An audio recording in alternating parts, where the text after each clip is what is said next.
이게 신용카드 소득공제가 막 몇백만 원 나오니까 아 나는 이제 세금 낼 거 없다 막 이런 생각을 하시는데 급하게 뭐 소득공제 더 받는다고 뭐 신용카드 급하게 쓰시는 분들도 막 있고 한데 이 시청자가 9월까지 쓴 금액이 총급여액의 한 10%만 썼어요. 근데 갑자기 3달 동안 15%를 쓰느니 이게 낭비일 수 있죠.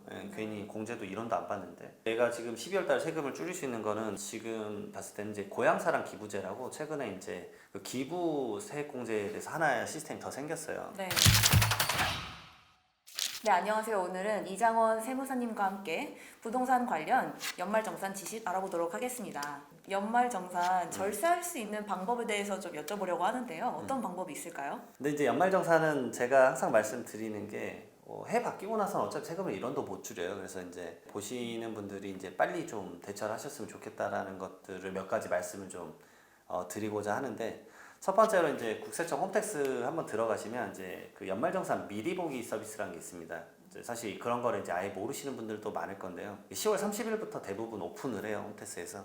간단한데 1월부터 9일까지 내가 얼마 썼는지랑 작년에 총급여는 얼마였고 작년에 연말정산으로 내가 얼마를 뭐 돌려받았거나 아니면 얼마를 더 냈는지 그런 정보가 다 나와요. 그래서 거기에 뭐 10월부터 12월까지 내가 뭐 신용카드나 뭐 그런 것들 얼마 썼는지 그런 거 입력을 하게 되면은 아, 내 연말정산이 대충 얼마가 나오는구나 라는 걸 미리 알 수가 있어요. 그러니까 그거를 좀 보셔라. 왜냐면은 지금 괜히 이제 뭐 급하게 뭐 소득공제 더 받는다고 뭐 신용카드 급하게 쓰시는 분들도 막 있고 한데 뭐 신용카드 소득공제 같은 경우는 이제 총급의 25% 이상을 쓰지 않는 이상에는 사실 1원도 공제되지가 않거든요. 이 시청자가 9월까지 쓴 금액이 총급여액의 한 10%만 썼어요. 근데 갑자기 3달 동안 15%를 쓰느니 이게 낭비일 수 있죠.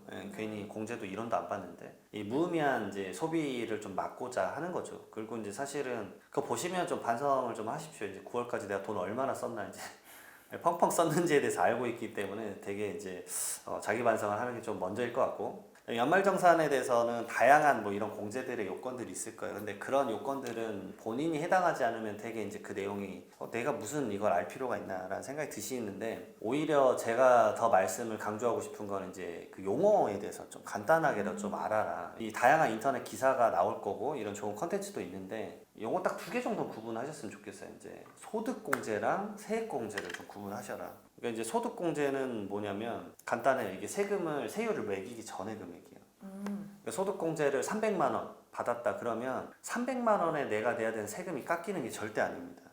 300만 원이면 내가 이제 세율 구간이 과세 표준이 뭐 6% 구간이다 그러면 18만 원이 깎이는 거예요. 실질적으로 납부하는 세금의 영향은 18만 원인 거예요. 그래서 이게 신용카드 소득공제가 막 몇백만 원 나오니까 아 나는 이제 세금 낼 거 없다 막 이런 생각을 하시는데 세율 구간이 낮으면 생각보다 유의미한 게 아니다. 그걸 좀 말씀을 드리고 그다음에 두 번째는 세액공제인데 세액공제는 말 그대로 즉각적으로 세금을 깎아주는 거예요. 네.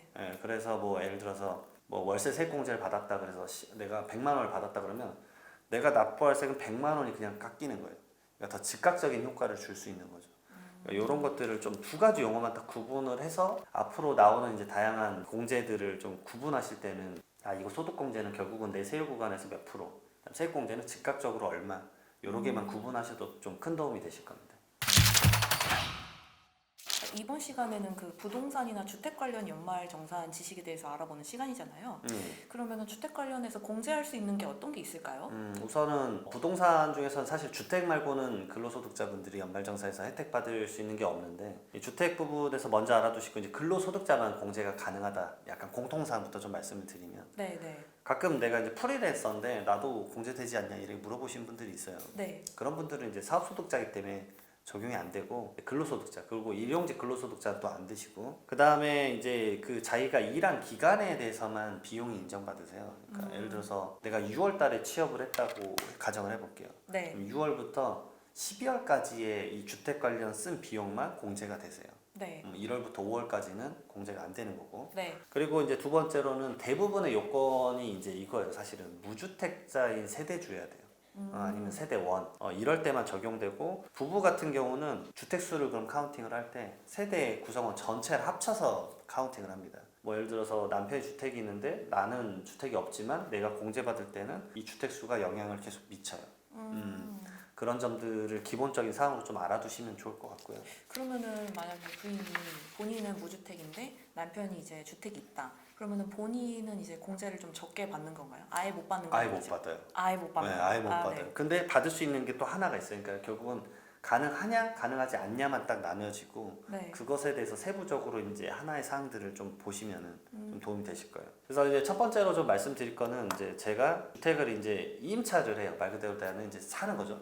네. 말 그대로 전세를 살거나 뭐 이런 자금을 빌릴 수 있잖아요. 그러니까 전세 자금을 빌리게 되면 원리금을 상환을 한다 그러면 그 원리금 상환액을 이제 공제를 해줍니다. 근데 이제 국민주택 규모 이하여야 돼요. 이제 말 그대로 대부분의 이제 혜택은 국민주택 규모, 우리가 흔히 알고 있는 84제곱미터죠. 네. 그 이하의 주택을 빌리기 위해서 전세 자금을 뭐 대출을 받았다. 그러면 그 원리금 상환액을 상환액의 이제 40%를 이제 소득 공제를 해줍니다. 그러니까 아까 말씀드렸던 제가 그 소득 공제와 세액 공제 구별하라고 말씀드렸죠. 네. 그럼 내가 원리금 상환액을 예를 들어서 뭐 500만 원을 했다. 그러면 그것의 40%니까 200만 원을 소득 공제를 해주는 건데 내가 세율 구간이 6%면 12만 원. 그러게 이제 적용이 되는 거예요. 200만 원에 6%를 적용하니까 그러니까 금액이 좀 낮을 수 있다라는 점을 좀 알아두시고요. 그다음에 두 번째로는 이제 우리가 청약저축 넣으시잖아요. 네. 청약저축이 방금 말씀드렸던 뭐 전세자금 대출을 받았던 원리금 상환액이랑 같이 합쳐서 총 400만 원까지 공제가 가능해요. 이것도 마찬가지로 소득 공제입니다. 근데 이제 주택 청약 저축을 넣으실 때 기준이 하나가 있는데 이게 뭐냐면 총급여액이 7천만 원 이하셔야 돼요.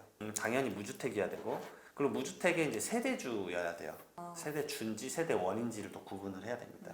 이런 거 구분을 좀 하시고 청약저축은 납입액이 많더라도 240만 원 한도가 좀 있어요.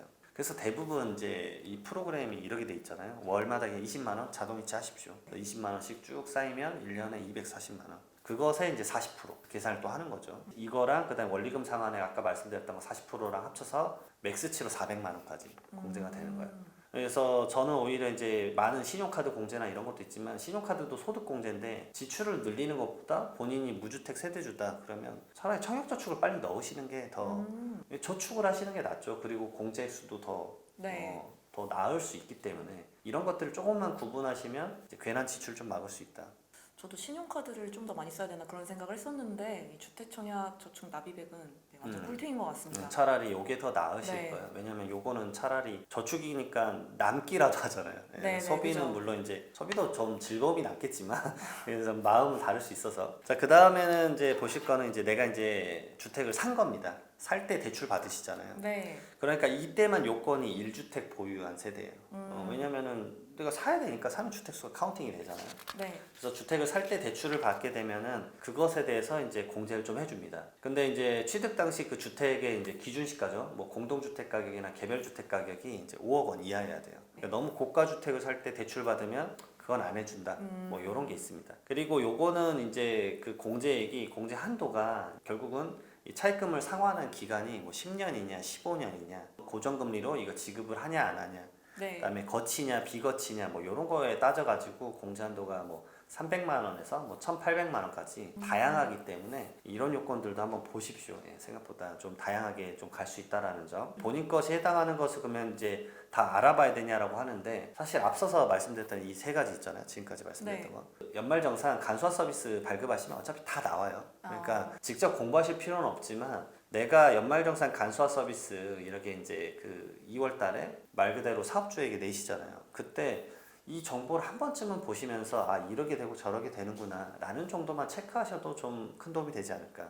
내가 어떤 식으로 지금 소득공제를 받고 있는지 이 정도의 정보는 좀 알아두시는 게 좋을 것 같습니다. 네.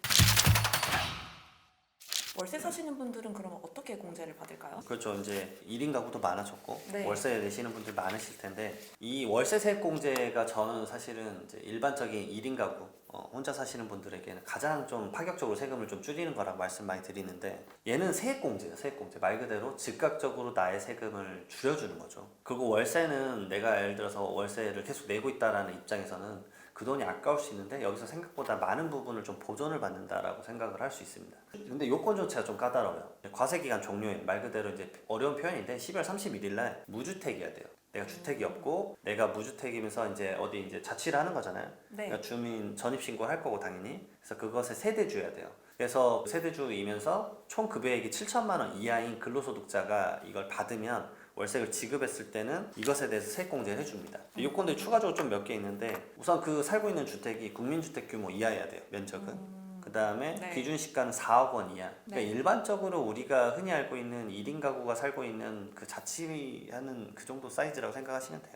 그리고 이제 당연하게 가장 중요한 건데 임대차 계약서상 주소지랑 본인의 주민등록 주소지가 같아야 돼요. 네. 말 그대로 전입신고를 하라는 얘기죠. 네. 전입신고를 꼭 하셔야 되고 그러게 상태로 임대차 계약을 체결하게 되면은 내가 월세액을 내잖아요. 근데 그 월세액 한도 연 750만 원까지. 네. 네, 예를 들어서 그러면 월세를 한 60만 원 정도 되면 거의 맥스채 찰 것 같아요. 제가 봤을 때는. 예, 뭐 720만 원 정도 될 거니까. 이게 뭐 예를 들어서 700만 원이라고 한다 그러면 이제 그것의 15%를 공제를 받습니다. 그러면은 이제 100만 원 살짝 넘죠. 네. 예, 105만 원 정도 될 건데 그 정도의 공제를 받을 수 있고 그다음에 총 금액이 약간 5,500만 원 이하인 근로소득자 분들 같은 경우는 이제 17%까지 적용을 해줍니다. 그리고 이게 이제 사실은 이제 많은 일반적인 이제 1인 가구를 좀 지원하려고 하는 목적이 좀 있어서 네. 사실은 뭐 부부가 같이 월세로 살 수도 있긴 하잖아요. 네. 네. 그래서 이 지원이 이제 내년에는 개정이 됩니다. 물론 2023년에 소득을 이제 연말정산을 받을 때는 방금 말씀드린 제도대로 공제를 받는 거고요.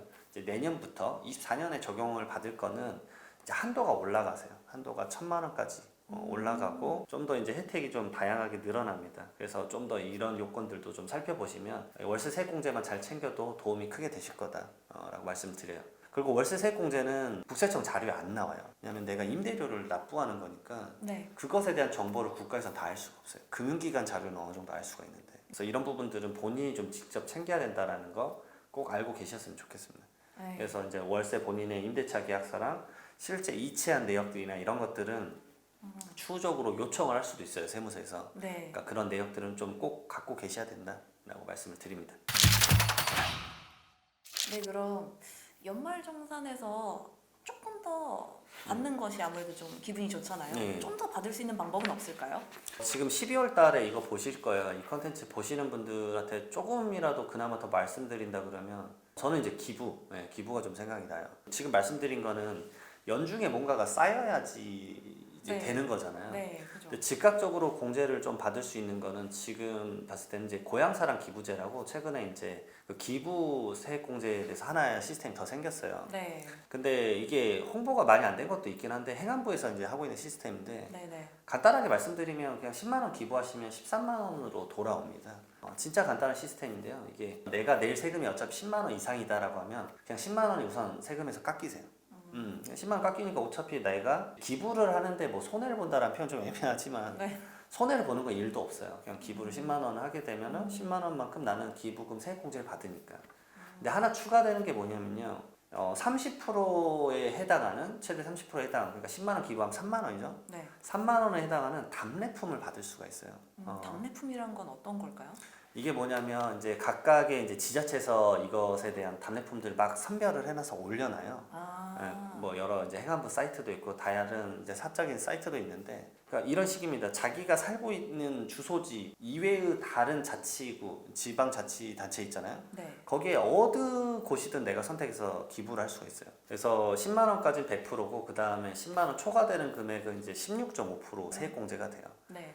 그리고 이제 사업하시는 분들은 10만 원까지는 세액 공제고 나머지 부분에 대해서 이제 필요 경비로 쓸 수가 있어요. 이게 이제 연 한도가 500만 원이거든요. 네. 기부할 수 있는 게. 제가 이거 말씀드린 게 저도 제도가 좋아서 저도 500만 원 기부를 했어요, 사실. 네. 그러세요? 그래서 저는 뭘 선택했냐면 전 그림을 선택했어요, 예술 작품. 진짜요? 네, 그래서 예술 작품을 하나를 받아서 사실 사무실에 걸어놨습니다. 그러신가요? 네. 네. 저는 이제 150만 원의 답례품 받고 세액 공제 받고 필요 경비 인정 받으니까 뭐 항상 말씀드려요. 손해라는 마음을 생각하면 안 되는데 생각보다 많이 챙겨주는 기부 시스템이구나라는 걸 좀 알아두셨으면 좋겠습니다. 근데 이게 뜻이 좀 좋은 제도이기 때문에 많이들 좀 챙겨 보셨으면 좋겠습니다.